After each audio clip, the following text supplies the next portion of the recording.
बिस्मिल्लाहिर्रहमानिर्रहीम, अस्सलाम वालेकुम। आप देख रहे हैं program news night with Anika Nisar. नाज़रीन, चोर ढूंढने की काविशें हर तरफ से हमें नजर आ रही हैं। एक तरफ ऑपोजिशन भी चोर ढूंढ रही है और उनको इमरान खान साहब की शक्ल में एक चोर नजर आता है। दूसरी तरफ हुकूमत चोर ढूंढ रही है और उनको जरदारी साहब और नवाज शरीफ साहब की शक्ल में चोर नजर आता है। अब चोर असल में है कौन? एनआरओ किसने मांगा, किसने देना है? ये तमाम वो सवाल आते हैं जो कि एक आम शहरी पिछले 3 साल से कर करके अब तंग आ चुका है। अब एक ही सवाल बाकी बचता है कि महंगाई कब खत्म होगी। लेकिन ये चोर चोर चोर चोर की जो रट है, इसके पीछे ऑपोजिशन और हुकूमत की मंतक क्या है, पहले वो तो जान लें। आज मरियम नवाज साहिबा ने सर्टिफाइड चोर करार दे दिया है इमरान खान साहब को। जरा सुनिएगा। कि जब पेट्रोल महंगा होता है तो वज़ीर आज़म चोर होता है, जब डीज़ल महंगा होता है तो वज़ीर आज़म चोर होता है, जब आटा महंगा होता है, चीनी महंगी होती है तो वज़ीर आज़म चोर होता है। तो इस लिहाज से इमरान खान साहब पाकिस्तान के पहले सबसे बड़े सर्टिफाइड चोर हैं। और आज ही किसान कन्वेंशन के अंदर वज़ीर आज़म इमरान खान साहब ने माफियाज की बात की। अब ये माफियाज क्या सियासी माफियाज हैं या दूसरे माफियाज भी हैं, वो भी जरा सुन लीजिए, उसके बाद फिर आगे बढ़ते हैं। बड़े बड़े माफिया बैठे हुए हैं, कानून के ऊपर हैं, कानून की बालादस्ती कायम नहीं होने देते क्योंकि वो फायदा उठा रहे हैं करप्ट सिस्टम से। तो वो जब तक वो ये बड़ा बड़ा माफिया बैठा हुआ है और कहता है कि हमें एनआरओ दे दो और बाकी गरीबों को पकड़ो, वो मुल्क आगे नहीं बढ़ सकता। अब ये कौन सा वाला माफिया है जो एनआरओ मांग रहा है? इससे पहले ऑपोजिशन एनआरओ मांगती रही, नहीं देना था, हमेशा से कहा कि एनआरओ नहीं मिलेगा। लेकिन अभी वजीर आजम साहब की जो लफ्फाजी की तरफ अगर आप गौर करें तो वो कह रहे हैं बड़ा बड़ा माफिया बैठा हुआ है। क्या अभी भी पाकिस्तान तहरीक इंसाफ की हुकूमत के होते हुए भी ये माफियाज मौजूद हैं? और अगर मौजूद हैं तो पिछले 3 सालों में इनको हटाने के लिए किया क्या गया? क्या अगले 2 साल भी सिर्फ और सिर्फ यही बातें की जाएंगी? और क्या मरियम नवाज साहिबा ने ये जो बयान दिया है इमरान खान साहब के हवाले से, अगर इसी मंतक पे जाएं जो कि वो इमरान खान साहब की मंतक पे जा रही हैं, तो क्या पिछले अदवार के अंदर सब चोर थे? ये एक अहम सवाल है। आज हम चोर ढूंढने की कोशिश करेंगे। मेरे साथ जो मेहमानान मौजूद हैं मैं उनका तारुफ करवाती हूँ। मेरे साथ सबसे पहले पाकिस्तान तहरीक इंसाफ से शौकत बसरा साहब मौजूद हैं। बहुत शुक्रिया बसरा साहब, आपने हमें ज्वाइन किया। Pleasure having you. Pakistan Muslim League Noon से हमारे साथ निहाल हाशमी साहब मौजूद हैं। बहुत शुक्रिया निहाल हाशमी साहब, thank you joining us. Senator Behramand Tangi साहब पाकिस्तान पीपल्स पार्टी से हमें ज्वाइन कर रहे हैं। बहुत शुक्रिया तंगी साहब, आपने भी हमें ज्वाइन किया। लेकिन इससे पहले कि मैं मेहमानों की तरफ बढ़ूं, हम सबसे पहले ब्रेक की तरफ जाएंगे। ब्रेक के बाद बाकायदा डिस्कशन का आगाज करेंगे।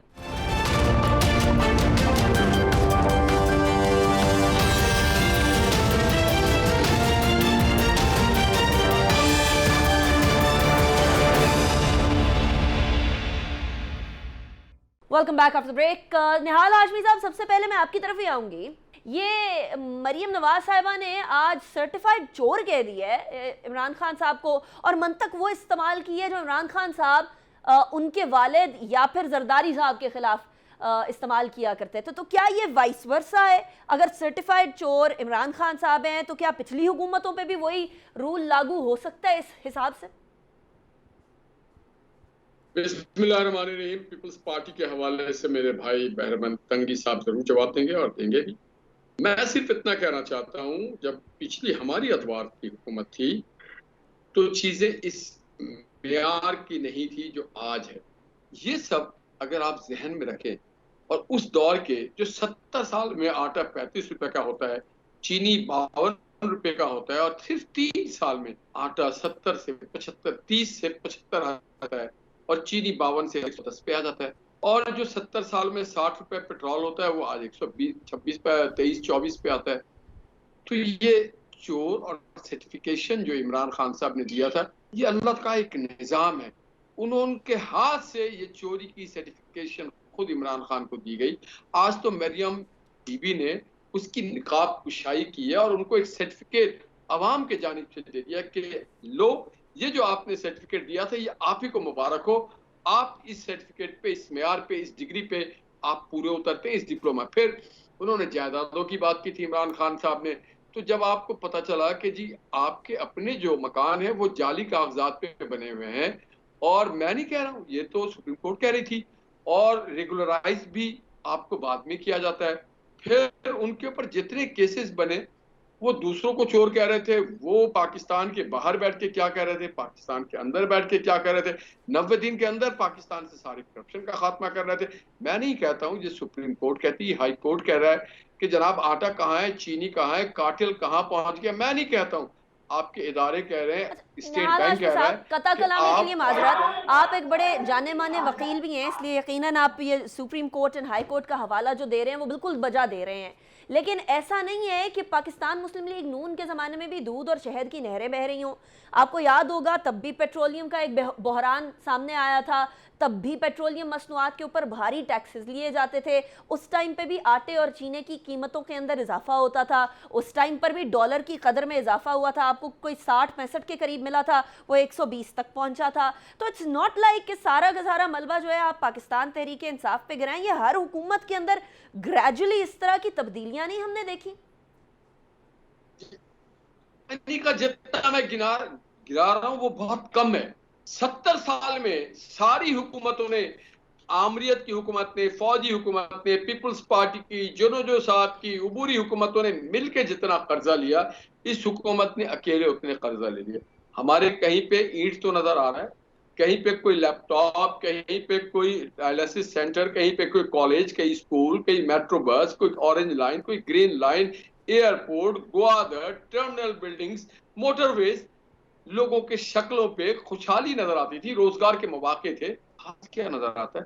इतना पैसा कहाँ गया खान साहब से पूछा जाए। और आपकी हमशीरा के पास सिलाई मशीन से इतना पैसा आ गया, और माफिया जो आपके राइट लेफ्ट बैठे थे, मैं नहीं कह रहा हूं, आप खुद कह रहे हैं ये सब माफिया है, मैं तो नहीं कह रहा हूं, आप खुद कहते हैं कि माफिया। तो माफिया को पकड़ना किसका काम है जनाब? मीडिया का काम है। मैं माफिया की को तरफ आती पकड़ना हूं, हुकूमत का काम निहाल है। साहब, मैं माफिया की से तरफ पैसा आती हूं। निकालना हुकूमत का काम है।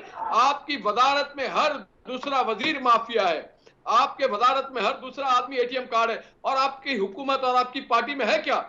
कोई पीपल्स पार्टी से आया है, कोई काफ लीग से आया है, किसी को कोई लेके आया है, कोई किसी मुफाद में आया है। हर रोज एक आईजी आता है, दूसरा आईजी जाता है, एक चीफ सेक्रेटरी आता है, दूसरा जाता है, एक निहाल हाशमी साहब, आपने एक बड़ा इंपॉर्टेंट क्वेश्चन रेज किया है, मैं उस है। क्वेश्चन को जरा बसरा साहब की तरफ लेकर जाती हूँ। बसरा साहब, ये जरा लफाजी जो इमरान खान साहब की थी, इसके अंदर मुझे भी थोड़ा सा शक व शुबा हुआ, थोड़ा इबाम हुआ कि इमरान खान साहब वो पिछले माफियाज की बात नहीं कर रहे। अब वो कह रहे हैं माफियाज बैठे हुए हैं, वो गरीब को फायदा नहीं लेने देते और अपने लिए एनआरओ उनको दरकार है। माफियाज किधर बैठे हुए हैं? हुकूमत में बैठे हुए हैं, इमरान खान साहब के आसपास बैठे हुए हैं, ऑपोजिशन में बैठे हुए हैं। जरा ये क्लैरिफाई कर दीजिएगा प्लीज, क्योंकि निहाल हाशमी साहब ने कह दिया सारी काबीना माफिया। देखिए, इसमें तो कोई शक शुबा नहीं है कि जब आप अपने एक निजाम की परवरिश करते हैं, एक सेटअप को लेकर आते हैं, और 70 साल खा वो अमरीत रही या ये दोनों पार्टियां रही जिनमें 4-4 5-5 बारियां ली, वहां पर सिवाय अकबा परवरी के, लूट मार के, कोई जितना ताकतवर था उतना ही कानून के उसके लिए कानून के दायरे में नहीं आता था। बल्कि कानून और इदारे उनकी घर की लौंडी होते हैं जो अपने आप को ये समझते हैं कि हम अमीर हैं, हमारे पास ओहदा है, हमारे पास पैसा है। बदकिस्मती से ये रवायत चली आ रही है। और आज भी अगर मैं ये कहूँ कि हमने इस पर काबू पा लिया, जिसकी तरफ इमरान खान जो है वो आपका सवाल किया है, वो तवज्जो दिला रहे हैं या पॉइंट आउट कर रहे हैं। आज भी जो मिशन इमरान खान का है, ये तहरीक इंसाफ का है, उसमें अगर मैं कहूँ हमें कामयाबी मिल चुकी है। वो माफिया खत्म हो चुके हैं। तो फिर खान साहब ये क्यों कह रहे हैं माफिया बैठा हुआ है? वो तो अभी प्रेजेंट की बात कर रहे हैं, हाल की बात कर रहे हैं। यही तो बात मैं कह रहा हूँ। मैंने क्या कहा है, मैंने यही कहा, इमरान खान ये है कि वो माफिया जिस तरह आ रहा था, अगर हम कहें कि वो खत्म हो गया तो नहीं खत्म हुआ। अच्छा, तो 3 साल बाद की बात, बसरा साहब, ये बातें जो है पहले साल दूसरे साल अच्छी लगती हैं, तीसरा साल तो वो साल होता है जब आपने अपने तमाम की तमाम पॉलिसीज को इम्प्लीमेंट करके उनका रिजल्ट देखना शुरू करना होता है। अभी भी अगर आप लोग ये कह रहे हैं अभी भी माफियाज हैं, काम नहीं करने दे रहे, तो फिर कब हम काम देखेंगे? देखें, अगर आपने लोगों को 4-4 बारियां दी हैं, 70 साल दिए हैं, तो अगर आप तहरीक इंसाफ से समझें कि तीसरे साल में ही ये 70 साल का गंद साफ हो जाए। आप मुझे खुद बताइए, माशाल्लाह आप बहुत आपको इंफॉर्मेशन भी है, माशरे में मूव भी करती हैं, बहुत एक मसनद सहाफी भी हैं। मुझे बताइए कौन सा इदारा जहाँ गंद नहीं पड़ा, मुझे आप दिल से बता दीजिए। बसरा साहब, फिर 100 दिन का जो टारगेट था वो मैंने तो नहीं दिया था ना, वो तो आपने भी नहीं दिया था, दिया तो हम नहीं था। लेकिन ईमानदारी की बात यह है कि ਸਾਨੂੰ ਕੀ पता सी कि गन का लेवल की है, इसलिए खान साहब तो ये समझते थे मैं आऊंगा, चीजों को, लोगों को पकड़ेंगे, इदारे उनको अंदर डालेंगे। बसरा साहब free and फिर fair। कुछ शहर दे लोग भी सालिम सन, कुछ सानू मरन दा शौक भी सी वाली बात हुई ना। बिल्कुल बिल्कुल बिल्कुल, ये बिल्कुल सही शेर पड़ा है। ठीक कुछ है, शहर के लोग चल। भी आलम साहब को सानू मरना शौक भी थी। हमने, मैं फिर कह रहा हूँ, आज भी खान साहब की डिटर्मिनेशन, उनकी सोच, उनकी जिम्मेदारी में कहीं फर्क नहीं है। उसी तरह जद्दोजहद जारी है, उसी तरह भागदौड़ जारी है। जीरो टॉलरेंस है करप्शन पे, खा वो हमारी पार्टी के अंदर लोग मौजूद हैं, खा वो बाहर है। आप देख लीजिए, क्या माजी में ऐसे होता था नहीं का कि वो लोग जो बड़े बड़े उहदों पे थे, हमारी हुकूमत में सीनियर वजीर थे, दूसरे थे, जब उनके इल्जाम लगे वो ना सिर्फ जेलों में गए, अपनी वजारतों से अलग हुए, वो बल्कि उन्होंने इदारों का सामना किया, तहकीकात हुई। तो ये बात हमारे जहन में भी है कि अभी भी अगर हम कहें कि सब कुछ ठीक हो गया है, हर जगह मसाइल मौजूद हैं। उन मसाइल को दूर करने के लिए प्राइम मिनिस्टर डिटरमेंट है, टीम डिटरमेंट है, इदारे डिटरमेंट है। अच्छा, ये डिटर्मिनेशन की बात करते हैं जरा बसरा साहब। खाने को हवा नहीं, खाने को रोटी चाहिए, तो इसलिए करने को काम चाहिए, डिटर्मिनेशन नहीं। लेकिन मैं आपकी तरफ वापस आती हूँ। तंगी साहब, ये थोड़ी देर पहले मैं जो सवाल निहाल हाशमी साहब से पूछा था पाकिस्तान पीपल्स पार्टी का, उन्होंने कहा जवाब आप ही देंगे, तो मैं एक दफ़ा आपके सामने भी वो सवाल रख देती हूँ कि क्या पाकिस्तान तहरीके इंसाफ के सरबराह और वज़ीर आज़म पाकिस्तान इमरान खान ने आज जो माफियाज़ की बात की है, उसके अंदर क्या पीपल्स पार्टी की तरफ भी इशारा है? और अगर जिस तरीके से मरीम नवाज साहिबा ने ये कहा कि सर्टिफाइड चोर हैं और जो फॉर्मूला रखा है इमरान खान साहब का, तो उस हिसाब से तो पिछले सारे के सारे चोर हुए ना, इंक्लूडिंग पाकिस्तान पीपल्स पार्टी की गवर्नमेंट। बिस्मिल्लाहिर्रहमानिर्रहीम। अनिका, मैं एक बात आपको बता रहा हूँ, मरियम नवाज साहबा ने जब उसको सर्टिफाइड चोर कहा है तो उसने सर्टिफाइड चोर के साथ साथ कुछ अल्फाज बताए हैं, और वो इमरान ने कहा था, वो मरियम बीबी ने नहीं कहा था। इमरान ने कहा था कि जो प्राइम मिनिस्टर अपनी मैनिफेस्टो पर, अपनी मंशूर पे अमल नहीं करता है तो वो कठपुतली वज़ीर आज़म होता है। इमरान ने कहा था कि जिसकी हुकूमत में जो महंगाई बढ़ जाती है और डॉलर की कीमत बढ़ जाती है तो आप ये समझ ले कि वज़ीर आज़म चोर होता है। इमरान ने कहा था कि अगर महंगाई में मैं कमी नहीं कर सकता हूं तो मुझे हुकूमत नहीं करनी चाहिए। इमरान ने कहा था कि अगर 10 बंदों ने कहा कि गो इमरान गो तो मैं ही रिजाइन दूंगा। तो अनिका, मैं ये बात नहीं कर रहा हूं, ये मैंने नहीं कहा, ये मरियम बीबी ने या निहाल हाशमी साहब नहीं कह रहे हैं। ये इस वक्त पाकिस्तान के तमाम अपोजिशन लीडर, तमाम अपोजिशन पॉलिटिकल वर्कर्स और हर तबके से ताल्लुक रखने वाले लोग कहते हैं कि इमरान चोर है। लेकिन तंगी साहब, चलिए इस चोर की बात करते हैं। I am sorry, I am cutting you short, लेकिन आपने फरमाया कि मरियम नवाज साहिबा ने यह भी कहा है कि जी कठपुतली, जो बंदा खुद से डिसीजन ना ले वो कठपुतली बने, वो डेफिनेटली एक वजीर आजम बनने के काबिल नहीं। लेकिन ये कठपुतली वाला इल्ज़ाम सिर्फ आप पर थोड़ी लगा है, PMLN की तरफ से या PTI पे थोड़ी लगा है, ये तो बिलावल भुट्टो जरदारी साहब पे भी लग चुका है, ये पीपल्स पार्टी पे भी लग चुका है, ये सेनेट के इंतखाबात में आप लोगों के बारे में भी लगा था।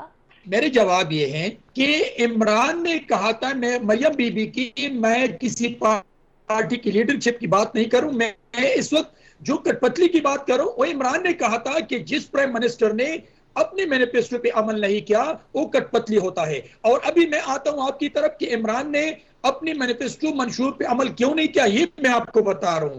इमरान ने कहा था ड्यूरिंग द इलेक्शन कैंपेन कि जब मैं वज़ीर आज़म बन जाऊं तो मैं गैस की कीमत में, मैं पेट्रोल की कीमत में, मैं रोजमर्रा अशिया की कीमतों में, मैं डॉलर की कीमत में कमी ले आऊंगा, मैं अवाम की जिंदगी में खुशहाली, मैं हमसाये ममालिक से कर्जे नहीं लूंगा, मैं IMF के पास नहीं जाऊंगा। ये उसका मैनिफेस्टो मंशूर था और लोगों को कहा था कि आप मुझे वोट दे, मैं पाकिस्तान को पूरी दुनिया में एक मुल्क बना के आपको दिखाऊंगा। तो पाकिस्तान के अवाम ने ये जो जी मुल्क तो बना हुआ था, मुल्क को संवारने की बात कर रहे थे वो तो हर सियासी हुकूमत करती है। क्या आप लोग नहीं बोलते अपने मैनिफेस्टो के अंदर कि जी हम आएंगे, रोटी कपड़ा मकान देंगे हर पाकिस्तानी को? कौन से हर पाकिस्तानी को आपके दौर के अंदर रोटी कपड़ा मकान मिल गया? मैं तो सिर्फ अवाम की तरफ से आज चोर ढूंढने की कोशिश कर रही हूँ। हर कोई एक दूसरे को चोर कह रहा है। हर पाकिस्तान, देखिए अनिका सुने, रोटी कपड़ा मकान का नारा यही है कि जब हम आए तो 10 साल निकाले गए लोगों को हमने रीइंस्टेट किया, उनको प्रमोशन के साथ, उनको सैलरी के साथ, जो आज पे सेलेक्टेड प्राइम मिनिस्टर, किस कॉस्ट पे सरकारी इदारों का हाल देखा आपने पीपल्स पार्टी के दौर में? देखिए हमने नेचुरल डिजास्टर और मैन मेड डिजास्टर के बावजूद हमारे 2008 में 20 केजी तेला जो था आटे का, उसकी कीमत थी 400 रुपए, लेकिन 2013 में जब हम जा रहे थे तो उसकी कीमत 400 रुपए थी।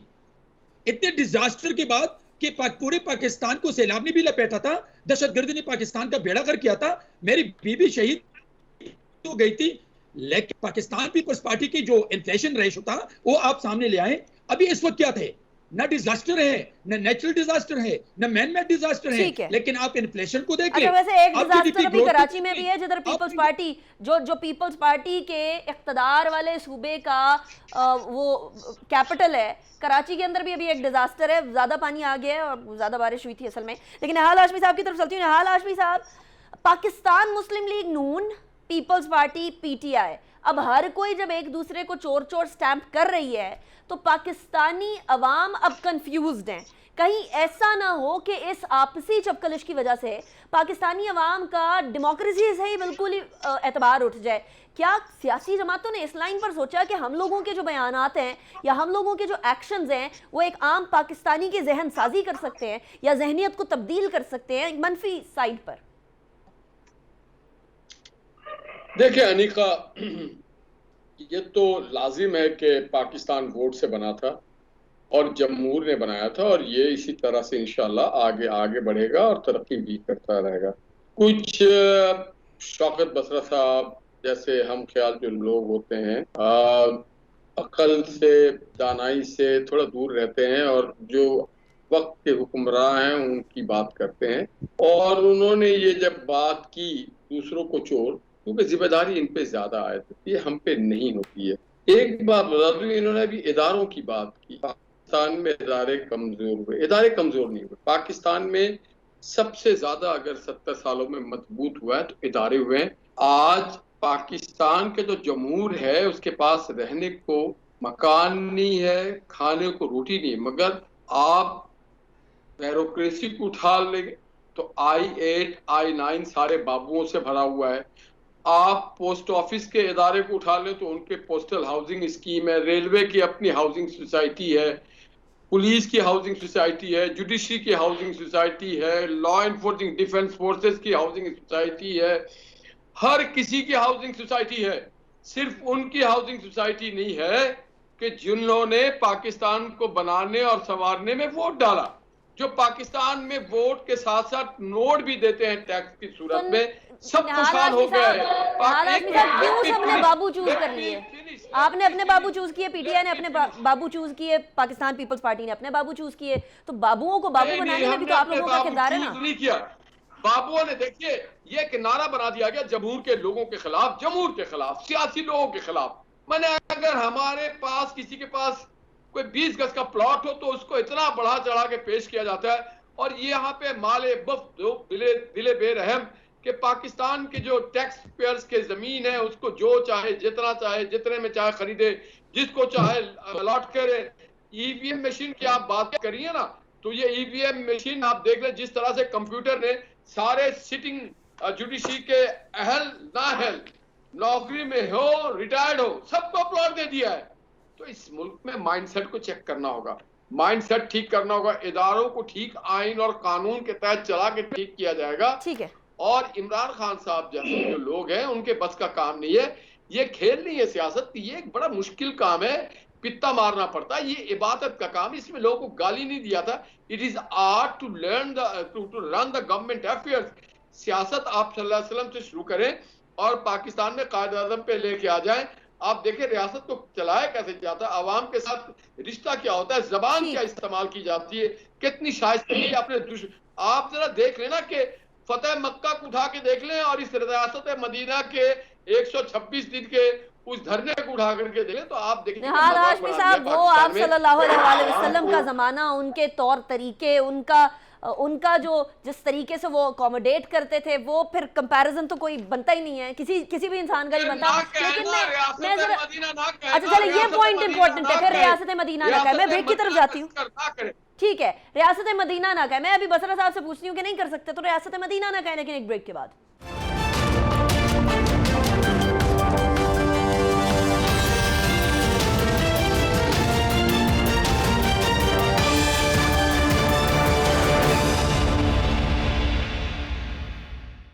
Welcome back after break. Break पे जाने से पहले हम बात कर रहे थे कि पाकिस्तान के अंदर असल में चोर है कौन, एक दूसरे को चोर कहते रहेंगे तो आवाम क्या सोचेगी। लेकिन एंड पे जाते जाते निहाल हाशमी साहब ने एक बड़ा इंपॉर्टेंट पॉइंट रेज किया है बसरा साहब, और वो कुछ उससे ही मिलता जुलता है जो मैं आपको कह रही थी। आप लोग अपने पाँव पे खुद कुल्हाड़ी क्यों मार रहे हैं?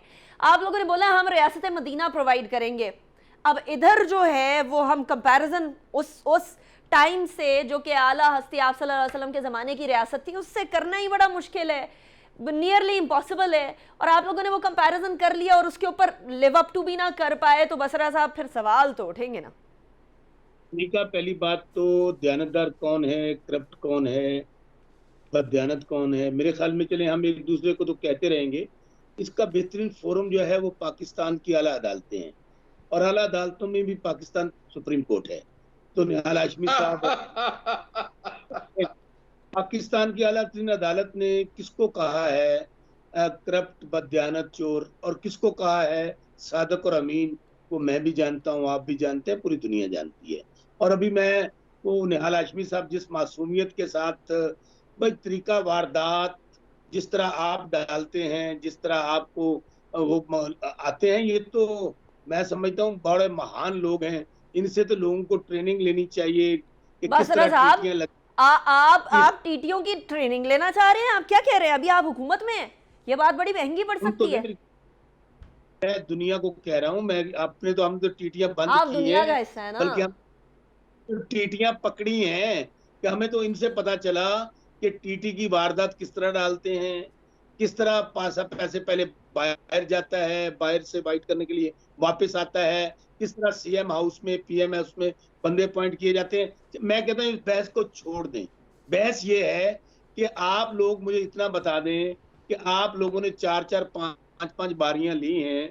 अगर आप इतने ही अच्छे होते तो उन तमाम इदारों को मजबूत करते, रिफॉर्म्स करते, बेहतरी लेकर आते, ताकि आज हमें उन इदारों पर इत्मीनान होता। आज अगर आप लोग कुछ नहीं कर सके, हम उन तमाम, आपने रियासत मदीना की बात कर रहे हैं, देखें रियासत मदीना बिल्कुल जो हुजूर सल्लल्लाहु अलैहि वसल्लम के पास थी, या वहां पे जो चीजें चलती थी, हम कहें कि वहां हम पहुंच जाएंगे, कोशिश करना इंसान का फर्ज है। अच्छा बसरा साहब, में कमी नहीं। आपने एतमाद की बात की है, जरा मुझे एक सवाल उठाने दे। देखें अभी इस वक्त कोविड को हैंडल करना एक बड़ा चैलेंज बना हुआ है। हुकूमत पाकिस्तान अपनी तरफ से जो कर पा रही है वो कर रही है NCOC के अंडर, लेकिन एतमाद की बात है ना, और दुनिया के एतमाद और पाकिस्तानियों के एतमाद की बात है। आप लोगों ने नेशनल इम्यूनाइजेशन का जो मैनेजमेंट सिस्टम है उसके अंदर नवाज शरीफ साहब की भी वैक्सीनेशन करवा छोड़ी है, पहली डोज उन्हें लग गई है, वहां उनका इलाज हो नहीं पा रहा है, इधर आप लोगों ने वैक्सीन भी लगा दी है। देखिए पहली बात तो ये है कि ये किसने किया और कैसे हुआ, इसको भी तहकीकात होकर सामने आ जाएंगी। देखिए यहाँ पाकिस्तान में जो कुछ हम आज तक करते रहे हैं, जिस तरह भी इसको अगर मैं लिंक करूं कि पाकिस्तान में लोग पाकिस्तान में बैठे होते थे, उनके पासपोर्ट, उनके आईडी कार्ड, उनके वीजे, वो बाहर चले जाते थे, अकाम में उधर से इधर आ जाते थे। ये असल में यही तो जो आप माफिया बात करती हैं, माफिया क्या है? अब किस आदमी ने ये काम किया है, और एंड ऑफ द डे पता ये चले इस सारे तमाम मामले को पॉलिटिसाइज करने के लिए, दुनिया को बताने के लिए कि ये देखें जी, मैं कहता हूँ यहाँ पर भी पाकिस्तान को बदनाम किया जा रहा है। पाकिस्तान जिस तरह अभी न्यूजीलैंड की टीम नहीं आई थी, इसका मलबा भी आप PMLN पे डालने लगे हैं बसरा साहब। मेरी बात, मैं बात कह रहा हूँ कि न्यूजीलैंड की टीम नहीं आई, इस तरह पाकिस्तान के खिलाफ प्रोपेगेंडा अंदर से शुरू कर दिया गया। भाई अल्लाह के बंदो, क्रिकेट भी होती रहेगी, सारा कुछ होगा। 2003 में आखिरी बार न्यूजीलैंड आई थी, 2006 में ऑस्ट्रेलिया आई थी, इंग्लैंड भी इसी तरह 2004 या 5 में थी। हमें सबसे पहले अपनी गैरत, हमीयत और हमारे जो खुद मुख्तारी है उसको कोई चैलेंज करे, तो हमें ऐसी क्रिकेट नहीं खैर, चाहिए। नहीं हमें क्रिकेट की बात तो एक तरफ बसरा साहब, वो तो चले, वो आप ठीक कह रहे हैं, ये एक प्रॉपर पॉलिटिक्स का हिस्सा है। अभी तो बोरिस जॉनसन ने भी, जो पीएम यूके हैं, उन्होंने भी कह दिया है कि ये जो ईसीबी ने डिसीजन लिया है पाकिस्तान ना जाने का, इसका बड़े बुरे तरीके से इम्पैक्ट पड़ा है पाकिस्तान और जो बरतानिया उसके ताल्लुकात पे, और ये गलत डिसीजन लिया गया। वो तो बोरिस जॉनसन ने बोल दिया, तो फिर हम कौन होते हैं? गलत डिसीजन था, गलत डिसीजन है, वी स्टैंड बाय इट। अच्छा तंगी साहब, मैं आपकी तरफ आऊंगी। अब घूम फिर के हम फिर उस जगह पर आन पहुंचे हैं कि जहां हम पूछें कि हमसे जो वादे किए गए थे वो किसने वफा किए। क्या पाकिस्तान पीपल्स पार्टी ने वफा किए? क्या पीएमएलएन ने वफा किए? क्या पीटीआई वफा कर रही है? क्या आने वाली कोई हुकूमत भी वफा कर पाएगी अवाम से किए गए वादे? हाउ डू वी इंश्योर कि अगले इंतखाबात के अंदर अवाम के नुमाइंदे आए, जबकि आप लोग इलेक्ट्रॉनिक वोटिंग मशीन के बारे में बात करने को तैयार नहीं, इलेक्टोरल रिफॉर्म्स के बारे में बात करने को तैयार नहीं, फिर आप कहते हैं जी हुकूमत कुछ कर नहीं रही है, अगले इंतखाबात में भी धांधली होने के चांसेस है। अनिका, 3 सवालात हैं आपकी। एक इलेक्ट्रॉनिक वोटिंग मशीन की सवाल है, और एक मतलब कि कमिटमेंट की, वादों की बात आपने की। देखिए, पाकिस्तान पीपल्स पार्टी की या मुस्लिम लीग, हाँ, ये पाकिस्तान पीपल्स पार्टी की या मुस्लिम लीग नून की या पीटीआई की, जिस पार्टी जो वादे करते अवाम से वो सियासी जलसों में नहीं, उसकी जो कमिटमेंट होती है, जो वादे करते हैं, प्रोमिसेस करते हैं, वो मैनिफेस्टो मंशूर के एक किताब बनाते हैं ड्यूरिंग द इलेक्शन कैंपेन। उस पार्टी का लीडर अवाम में जाते हैं और अपना मंशूर दिखाते हैं, और उस मंशूर में कहते हैं कि अगर आप लोगों ने मुझे वोट दिया तो मैं आपको एज ए प्राइम मिनिस्टर ये डिलीवर करूंगा। पाकिस्तान पीपल्स पार्टी ने 2008 में 2013 तक, जिसमें जो बड़े दिल वाला और बड़े गुर्दे वाला बंदा मेरे सामने बैठा है, अल्लाह माफ करे अगर मैं इसकी जगह होता मैं कभी टॉक शो पे ना आता। ये मेरे लीडर के साहब की बात कर रहे हैं। यस, ये मेरे लीडर के पाँव में हर वक्त बैठ के मैं देखता था। ये उस हुकूमत नहीं तो उन्हें लगा कि आपके लीडर नहीं सही तरीके से लीड कर रहे, तो वो किसी और जमात में चले गए। कोई ऑब्लिगेशन तो नहीं है ना तंगी साहब? उसी वक्त इनको कहना चाहिए जब 2008 की पार्टी में हुकूमत बनी थी। लेकिन अनिका, अच्छा बसरा साहब को इसका जवाब देने दें, फिर मैं आपकी बाकी बात सुनती हूँ। तंगी साहब, इसका जवाब बसरा साहब को देने दें। कुछ नहीं है, बात कुछ और कर रहे हैं। बसरा जी, अगर आप मेरे फ्लोर पे बात करते हैं तो फिर मुझसे बात करने वाला कोई नहीं होगा। ये सुने, आप खामोश रहें, आप मेरे फ्लोर पे बात ना करें, वरना फिर मुझसे एक बात भी आप नहीं कर सकते। आप लोटा है और मैं जेन्युइन वर्कर हूं। आप मेरे फ्लोर पे बात ना करें, चुप रहें, आप चुप रहें, चुप रहें। नहीं, चुप ना कराए ना किसी को, मुझे करने दे मॉडरेट। चुप ना कराए ना किसी को तंगी साहब, मुझे उनका जवाब भी लेने देना। आप बसरा साहब, आप जवाब फ्लोर पे ये बात नहीं कर सकते। अच्छा चले आप बात मुकम्मल कर लें, फिर मैं बसरा साहब की तरफ जाती हूँ। बसरा साहब, आपसे मैं ये जवाब लूंगी, लेकिन मुझे तंगी साहब की बात खत्म करने दे। जी तंगी साहब, कंटिन्यू, लेकिन पर्सनल बातों पर आ जाए। जी अनिका, मैंने 2008 से 2013 तक मेरे मंशूर पर लेजिस्लेशन था, मेरे मंशूर पर 1973 कॉन्स्टिट्यूशन था, मैंने मंशूर पर अवाम को रोजगार देना था, मेरे मंशूर पर इदारों को आजाद कराना था। मेरे मंशूर में मैंने जो कुछ किया, 85% मैंने अपने मंशूर पर लेजिस्लेशन करके पाकिस्तान की तारीख में सबसे ज्यादा कानून साजी हो चुके हैं मेरी हुकूमत में। मेरी हुकूमत में 1973 कॉन्स्टिट्यूशन को रिस्टोर करके 18 अमेंडमेंट का तोहफा देके सूबाई खुद मुख्तारी मैंने देके मैंने सूबों को अपने इख्तियारात दी, उनके वसाइल को उनके अवाम पर खर्च करने का। तंगी साहब, उन सूबों के इख्तियारात पे भी एक बड़ा सवाल उठाया जाता है कि आपने सूबों को तो इख्तियार दे दिए, लेकिन अर्बन जो प्रॉपर बल्दियाती निजाम है उस तक आपने बिल्कुल नहीं पहुंचने दिए इख्तियार। मैंने जो कुछ किया था मैं उसकी बात कर रहा हूं, और मेरे लीडर जनाब आसिफ अली जरदारी साहब ने प्रेसिडेंट हाउस की ताकत को पार्लियामान मुंतकिल किया था, जो किसी ने डिमांड नहीं किया था। ये मेरा मंशूर था। लेकिन आज अगर जो हम कमिटमेंट करते हैं, जो प्रॉमिसेस करते हैं, वो मैनिफेस्टो और मंशूर में करते हैं। आज अगर इमरान जो सिलेक्टेड प्राइम मिनिस्टर है, जो नालायक है, जो माफिया का सरगुन्ना है, उसने जो वादे किए हैं अपने अवाम के साथ, जो महंगाई को खत्म करना, इंसाफ को दहलीज पे देना, अब वहां पर मतलब कि जो रियासत मदीना के नाम इस्तेमाल करके तौहीन कर रहे हैं, अवाम के जीना हराम करना। आज मैं आपको बता रहा हूँ, ठीक है, दूसरे दिन अच्छा तंगी साहब, मेरे पास सिर्फ 2 मिनट रह गए, मैंने बसरा साहब का जवाब भी लेना और मैंने फिर निहाल हाशमी साहब की क्लोजिंग रिमार्क्स भी लेने। बसरा साहब क्विकली रिप्लाई करना चाहेंगे तंगी साहब की बात का?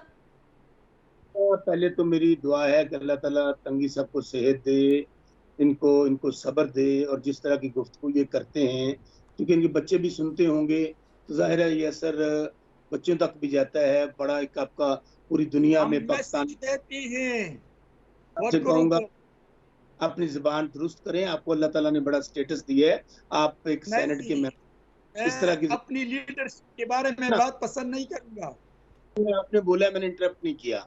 मेरी गुजारिश है आपसे, क्योंकि जो जुबान आप इस्तेमाल करेंगे, आप मुझे गाली भी देंगे तो तंगी साहब मेरी ट्रेनिंग ऐसी है, मैं गाली का जवाब गाली से नहीं दूंगा। गाली देना फिर मुझे गाली देना। वो कह रहे मैं नहीं दूंगा गाली, वो कह रहे मेरी ट्रेनिंग नहीं है गाली देने वाली। तंगी साहब ये मुझे गाली देना, क्यों गाली गलौज पे आ रहे हैं आप लोग? आप लोग पार्लियामेंटेरियंस, आपको पूरी की पूरी कौम फॉलो करती है, आप गाली देंगे या किसी तरीके से? चोर कहना मुझे गाली है, मुझे गाली दे, लेकिन मेरे लीडर को चोर न कहें, खामोश इसलिए कि उसके पाँव में चले। अच्छा ठीक है, अच्छा बस साहब क्विकली मुझे निहाल हाशमी साहब का क्लोजिंग रिमार्क्स भी लेने दें। निहाल हाशमी साहब, लास्ट क्लोजिंग रिमार्क्स। देखिए जी, अभी बसरा साहब ने सुप्रीम कोर्ट के हवाले से बड़ी बातें की हैं। ये सुप्रीम कोर्ट के भुट्टो साहब वाले केस को भी सपोर्ट करेंगे क्या? ये मौलवी तमीजुद्दीन के केस को भी सपोर्ट करेंगे? और फिर एक सवाल ये पैदा होता है कि आपको याद होगा कि अल्लाह आपका भला करे, सुप्रीम कोर्ट ने नवाज शरीफ साहब के बारे में जो राय दी वो बड़ी मुख्तलिफ है। सुप्रीम कोर्ट कहती है नवाज शरीफ के खिलाफ कोई किकबैक और करप्शन नहीं है, और उनको जो है इकामा पे बरतरफ किया गया, बेटे से तनख्वाह ना लेने पे बरतरफ किया गया है। और अभी ये कह रहे हैं जनाब, बीबीसी ने रिपोर्ट किया है कि पाकिस्तान में कैसे एनसीओसी वाले और जो हेल्थ कार्ड जारी कर रहे क्या 2 नंबरी कर रहे हैं। और आप देखें 1200, 1-2 रुपया नहीं, 1200 जो बिलियन दिया गया यहाँ पे इमदाद, उसके बारे में ऑडिटर जनरल कहते हैं कि इसमें घपला किया गया है। राइट निहाल हाशमी साहब, वक्त खत्म हो गया, लेकिन ऑब्वियसली एक आधे इंसिडेंट की बेसिस के ऊपर हम पूरे निजाम को गड़बड़ नहीं कह सकते हैं। एनसीओसी बहुत सारे अच्छे काम भी कर रहा है, we do appreciate that as well. Covid को संभालना मुश्किल काम था, लेकिन let's leave this discussion for another day.